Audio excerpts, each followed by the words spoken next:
तारीख 16/1/2025 को लखनऊ के किंग जॉर्ज मेडिकल यूनिवर्सिटी के पोस्टमार्टम रूम के बाहर तनावपूर्ण माहौल में दो परिवार, शर्मा परिवार और श्रीवास्तव परिवार के सदस्य एक दूसरे से मुंह फेरे हुए अलग अलग बैठे हुए थे। इन दोनों परिवारों के बीच कोई झगड़ा या तनावपूर्ण स्थिति पैदा ना हो, इसलिए पुलिस भी मौके पर हाजिर थी। नमस्कार दोस्तों, वाउंडर चैनल पर आपका स्वागत है। पोस्टमार्टम रूम में 5 सीनियर डॉक्टर एक लाश का पोस्टमार्टम कर रहे थे और समग्र प्रक्रिया की वीडियोग्राफी भी बनाई जा रही थी। यह पहली बार नहीं था, इस लाश का पोस्टमार्टम तीसरी बार किया जा रहा था। इसमें एक महिला डॉक्टर के अलावा फॉरेंसिक के एक विशेषज्ञ डॉक्टर भी निगरानी कर रहे थे। 2 घंटे बाद पोस्टमार्टम का काम पूरा हुआ, लेकिन मौत के सटीक कारण पर असहमति होने के कारण डॉक्टरों ने फेफड़े को आगे की जांच के लिए दूसरी जगह भेजने का फैसला किया और शव को श्रीवास्तव परिवार को सौंप दिया। वह लाश प्रियंका शर्मा की थी और इसे उसके पति डॉक्टर आशीष को सौंपा गया। शव का अंतिम संस्कार तो करना ही था, इसलिए अलग अलग बैठे शर्मा और श्रीवास्तव परिवार के सदस्यों के बीच शोक वार्ता हुई। देर रात प्रियंका के शव का लखनऊ के भैंसा कुंड में अंतिम संस्कार कर दिया गया। इस वक्त भी पुलिस का एक दल उनके साथ था। यह घटना भी अभिनेत्री श्रीदेवी की मौत की याद दिलाती है। मशहूर अभिनेत्री की मौत दुबई के एक होटल के कमरे में बाथटब में डूबने से हुई थी। इस घटना में प्रियंका की जिंदगी का अंत भी श्रीदेवी की तरह ही हुआ, जिसको लेकर लखनऊ शहर में बहसबाजी होने लगी थी। इस कहानी की शुरुआत पटना के एम्स हॉस्पिटल से होती है। इस हॉस्पिटल के अकाउंट्स विभाग में काम करने वाली प्रियंका शर्मा हंसमुखी स्वभाव की और सुंदर थी। इसी हॉस्पिटल में आशीष श्रीवास्तव भी सीनियर रेसिडेंट के डॉक्टर के पद पर काम कर रहा था। यहीं पर दोनों की मुलाकात होती है। जान पहचान दोस्ती में बदल जाती है। दोनों एक दूसरे को चाहने लगते हैं। दोनों ने दिसंबर 2017 में शादी कर ली। दोनों के परिवार वालों में कोई भी इस शादी के लिए राजी नहीं था, लेकिन शादी के बाद दोनों परिवारों ने इस प्रेम विवाह को स्वीकार कर लिया। प्रियंका के पिता का नाम सत्यनारायण शर्मा है, जो लखनऊ के वृंदावन योजना के सेक्टर 16 में रहते हैं। वे Sanjay Gandhi post graduation medical college के प्रशासनिक विभाग में नौकरी करने के बाद सेवानिवृत्त हुए। डॉक्टर आशीष के पिता का नाम राधा मोहन श्रीवास्तव है। वह भी वृंदावन योजना के एल्डिको सौभाग्यम बंगले में रहते हैं। वे भी स्टेट बैंक में काम करने के बाद रिटायर हो चुके हैं। प्रियंका और डॉक्टर आशीष की शादी के कुछ समय बाद आशीष का ट्रांसफर जालौन के उरे मेडिकल कॉलेज के हॉस्पिटल में हो जाता है। शादी के 1.5 साल तक दोनों की जिंदगी बहुत ही खुशहाली भरी रही। दोनों राजी खुशी से रह रहे थे, लेकिन इसके बाद छोटी छोटी बातों पर दोनों के बीच कहासुनी होने लगी। आशीष शारीरिक और मानसिक यातना भी देता है। ऐसी शिकायत लेकर प्रियंका कई बार मायके चली जाती थी। उसके बाद आशीष उसे मनाने के लिए वहां पहुंच जाता है और प्रियंका वापस चली आती। ऐसा कई बार चलता रहा। तारीख 4/2/2021 को प्रियंका मां बनती है। उसने एक पुत्र को जन्म दिया। इस मौके पर शर्मा और श्रीवास्तव दोनों परिवारों में खुशी की लहर छा जाती है। बेटे का नाम प्रियांश रखा गया। प्रियांश के आने के कुछ समय बाद ही प्रियंका की तकलीफ बढ़ने लगी। रंगीन स्वभाव का आशीष दूसरी लड़की के प्रेम में पड़ गया। ऐसी प्रियंका को शंका हुई। पति चाहे कितना भी चालाक क्यों ना हो, ऐसे मामलों में पत्नियां भांप ही लेती है। प्रियंका ने यह सब उसको बंद करने के लिए कहा, लेकिन इसके उत्तर में आशीष ने उसे मारना पीटना शुरू कर दिया।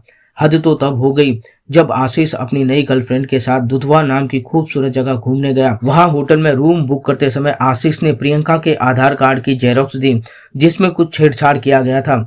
2 दिन मौज मस्ती करने के बाद आशीष घर वापिस आता है। उसका बैग खाली करते समय प्रियंका अपने आधार कार्ड की जेरोक्स कॉपी देखकर चौंक जाती है। उसी वक्त रोते रोते उसने अपना सामान पैक किया और मायके पहुंच गई। पति की ऐसी हरकतों से तंग आकर उसने तारीख 25/9/2022 के दिन पुलिस स्टेशन पहुंचकर आशीष के खिलाफ शारीरिक और मानसिक उत्पीड़न की शिकायत दर्ज कराई। साथ ही उसने अपने ससुर राधा मोहन श्रीवास्तव को भी फोन करके उनके बेटे के चाल चलन के बारे में बताया।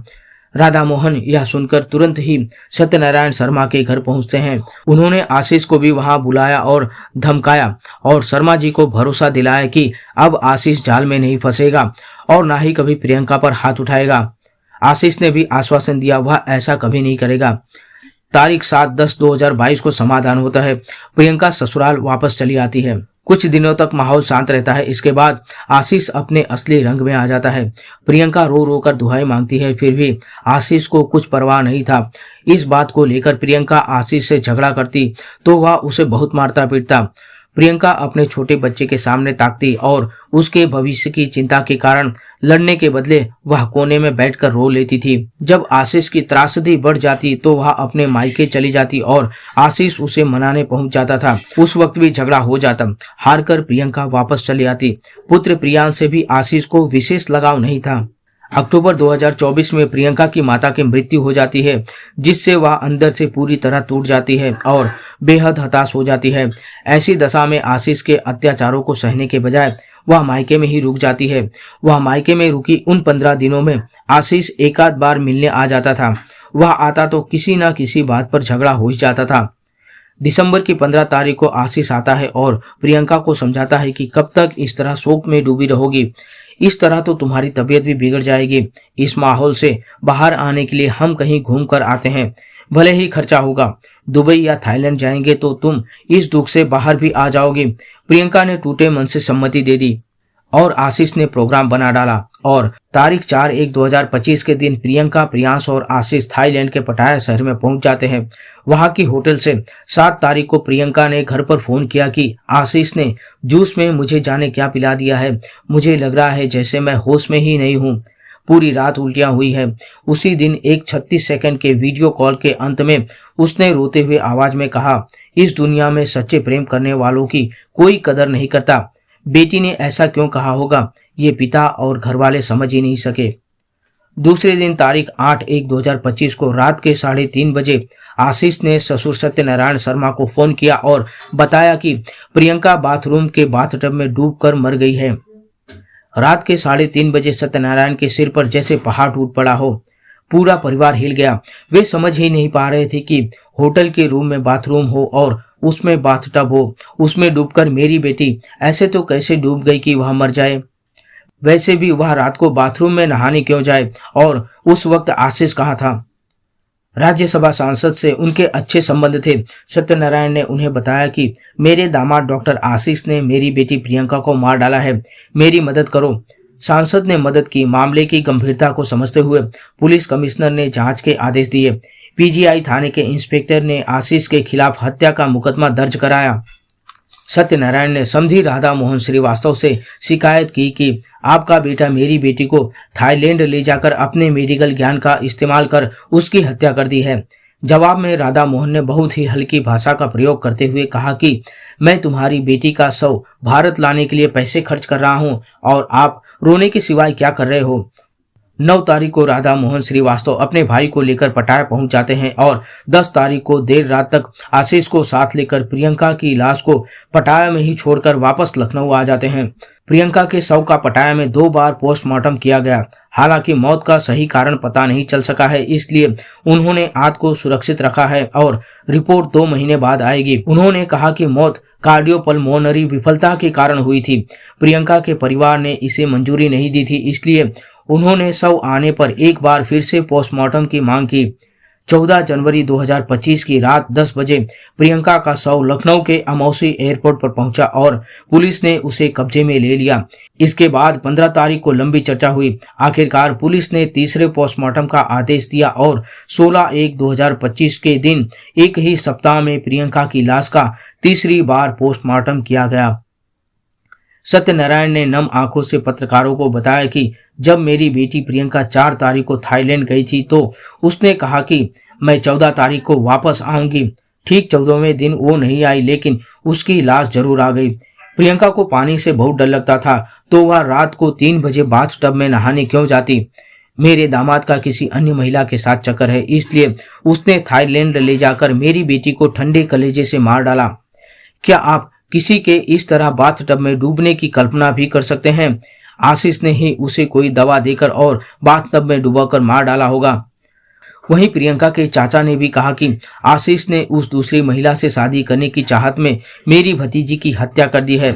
पुलिस उसकी सारी कॉल डिटेल और नेट सर्फिंग की जांच करे तो भेद खुल जाएगा। पहले भी जब आशीष मारपीट कर रहा था तो हमारी बेटी ने पुलिस में शिकायत दर्ज कराई थी।